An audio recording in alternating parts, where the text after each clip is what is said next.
On croit souvent que les orgies romaines sont un mythe exagéré par les historiens. Mais dans la réalité, certains empereurs en ont fait le symbole de leur pouvoir. Des banquets qui commençaient dans le marbre et se terminaient dans une débauche inimaginable. Dès le 1er siècle, Caligula choque Rome entière. Dans ses festins, les convives se retrouvent forcés à se dénuder et à s'adonner à des jeux sexuels sous son regard moqueur. Il n'hésitait pas à prendre les femmes de ses sénateurs devant eux pour montrer qui commandait vraiment l'Empire. Quelques décennies plus tard, Néron pousse l'excès encore plus loin. Passionné de théâtre et de luxure, il transforme ses dîners en spectacles obscènes.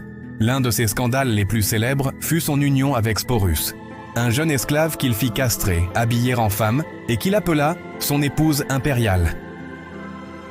Mais le sommet de la démesure est atteint avec Élagabal, au IIIe siècle.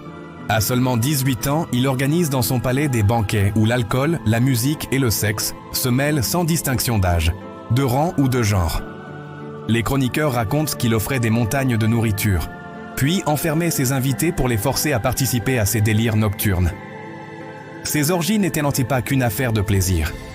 Elles étaient un outil politique. Choquer, humilier et rappeler que l'empereur n'avait aucune limite.